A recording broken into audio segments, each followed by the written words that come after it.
നമസ്കാരം. സംവരണ വിഷയം വീണ്ടും ചർച്ചയാവുകയാണ്.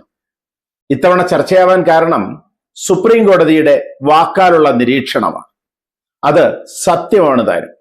കാരണം വേറൊന്നുമല്ല, ഒരിക്കൽ സംവരണം നേടി കുടുംബം രക്ഷപ്പെട്ട അതേ ആളുകൾക്ക് അല്ലെങ്കിൽ അതേ കുടുംബത്തിന് വീണ്ടും സംവരണത്തിന്റെ ആനുകൂല്യം നൽകേണ്ടതുണ്ടോ എന്നാണ് സുപ്രീം കോടതി ജഡ്ജിമാർ വാക്കാൽ ചോദിച്ചത്. ഒരിക്കൽ സംവരണം ലഭിച്ച് അവർ സമൂഹത്തിൽ ഉന്നതരായി മാറുമ്പോൾ, സാമ്പത്തികമായും സാമൂഹ്യമായും അവർ മുന്നേറുമ്പോൾ അവർക്ക് തന്നെ വീണ്ടും സംവരണം നിലനിർത്തി നൽകേണ്ടതുണ്ടോ എന്നാണ് സുപ്രീം കോടതിയുടെ ചോദ്യം.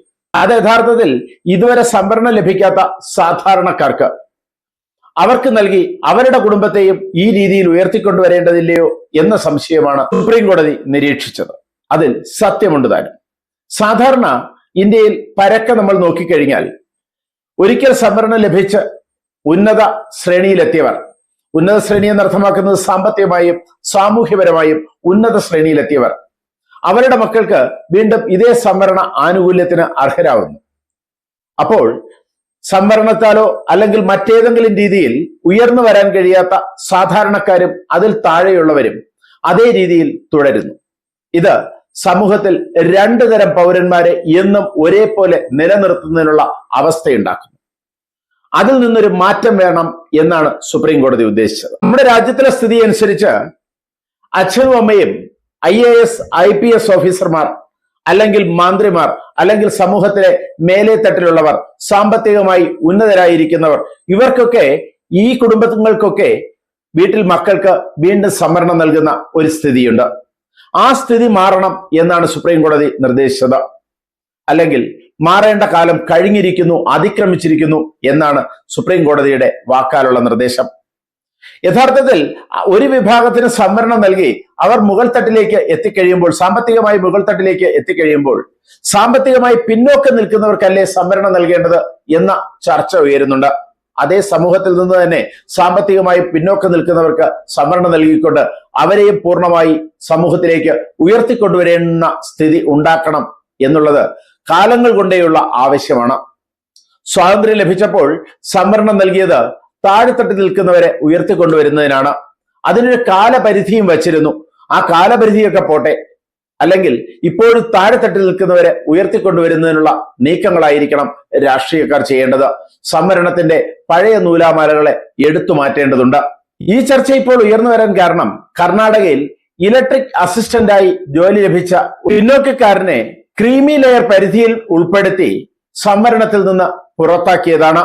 ഇയാളുടെ മാതാപിതാക്കൾ സർക്കാർ ജോലിക്കാരാണ് എന്ന കാരണം ചൂണ്ടിക്കാട്ടിയാണ് ക്രീമി ലെയർ പരിധിയിൽ ഉൾപ്പെടുത്തി ഇയാളെ സംവരണ പരിധിയിൽ നിന്ന് പുറത്താക്കിയത്. അതിനെതിരെ സുപ്രീം കോടതിയിൽ നൽകിയ ഹർജിയിലാണ് സുപ്രീം കോടതിയുടെ വാക്കാലുള്ള നിരീക്ഷണം. സ്വാതന്ത്ര്യത്തിന് ശേഷം സംവരണം എന്ന കാര്യം പരിഗണിക്കുമ്പോൾ താഴെത്തട്ടിലുള്ള ഒരു സമൂഹത്തെ ഉയർത്തിക്കൊണ്ടുവരുന്നതിനാണ് ഈ കാര്യം പരിഗണിക്കപ്പെട്ടത്. പക്ഷേ അതിന്റെ ഉദ്ദേശ ലക്ഷ്യങ്ങളെ തന്നെ ചോദ്യം ചെയ്യുന്നതാണ് ഇപ്പോൾ നടക്കുന്ന രീതി. സംവരണത്തിന്റെ ആനുകൂല്യം ലഭിച്ച് സമൂഹത്തിന്റെ മേൽത്തട്ടിൽ എത്തിക്കഴിയുന്ന രക്ഷിതാക്കൾ, അവർ സാമ്പത്തികമായി മുന്നിലാണ്. അവരുടെ കുട്ടികളെ ഉയർന്ന കോളേജുകളിലും ഉയർന്ന കോഴ്സുകളിലും പഠിപ്പിക്കാൻ അവർക്ക് കഴിയും. അതിനുശേഷം ജോലിക്ക് പരിഗണിക്കുമ്പോൾ അവർ വീണ്ടും പിന്നോക്ക വിഭാഗത്തിന്റെ അല്ലെങ്കിൽ സംവരണത്തിന്റെ ആനുകൂല്യങ്ങൾ നേടി അവർ വീണ്ടും സമൂഹത്തിലേക്ക് ഉയർന്നു തന്നെ നിൽക്കുന്നു. താഴെത്തട്ടിലുള്ള സാധാരണക്കാർക്ക് ഈ ആനുകൂല്യങ്ങൾ പഠനത്തിൽ പോലും നേടാൻ കഴിയാത്ത ഒരവസ്ഥ വരുന്നു. അതാണ് സുപ്രീം കോടതി വാക്കാൽ നിരീക്ഷിച്ചത്. അതുകൊണ്ട് ഒരിക്കൽ സംവരണം ലഭിച്ച് സാമ്പത്തികമായി ഉയർന്ന തട്ടിലേക്ക് പോയ ആളുകളെ യാതൊരു കാരണവശാലും സംവരണത്തിന്റെ പരിധിയിൽ അടുത്ത് പരിഗണിക്കരുത്, ആ കുടുംബത്തിനെ പരിഗണിക്കരുത് എന്ന രീതിയിലാണ് സുപ്രീം കോടതിയുടെ നിർദ്ദേശം.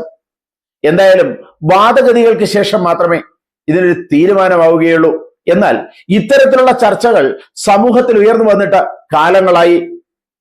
സംവരണത്തിന്റെ ലക്ഷ്യം ഒരു വിഭാഗക്കാർ മാത്രം നേടിയെടുക്കുന്നു എന്നും താഴെത്തട്ടിലുള്ളവർക്ക് യഥാർത്ഥത്തിൽ അതിന്റെ ആനുകൂല്യങ്ങൾ ലഭിക്കുന്നില്ല എന്നും പുറത്തു പറയാതെ പറയുന്ന രാഷ്ട്രീയക്കാരും പുറത്തു പറയുന്ന സാധാരണക്കാരും സമൂഹത്തിലുണ്ട്. അതുകൊണ്ട് തന്നെ ഇതിന് നീതിപൂർവമായ ഒരു ഉത്തരവ് സുപ്രീം കോടതിയിൽ നിന്ന് സാധാരണക്കാർ പ്രതീക്ഷിക്കുന്നു. മന്ത്രിമാരുടെയും ഉന്നത ഉദ്യോഗസ്ഥന്മാരുടെയും അതുപോലെ ഒരിക്കൽ സംവരണ ആനുകൂല്യം നേടി സർക്കാർ ജോലിക്കാരായവരുടെയും ഒക്കെ മക്കൾക്ക് വീണ്ടും സംവരണ ആനുകൂല്യം നൽകേണ്ടതുണ്ടോ എന്ന് സമൂഹത്തിന്റെ ഉറക്കെയുള്ള ചോദ്യം സുപ്രീം കോടതി പരിഗണിക്കുമെന്ന് പ്രതീക്ഷിക്കുന്നു. താഴെത്തട്ടിലുള്ളവർ ഉയർന്നു വരട്ടെ. സംവരണം ലഭിക്കാൻ അർഹതയുള്ളവർക്ക് അത് ലഭിക്കട്ടെ. അതിലൂടെ അവരും സമൂഹത്തിൽ കരുത്തുള്ളവരായി മാറട്ടെ.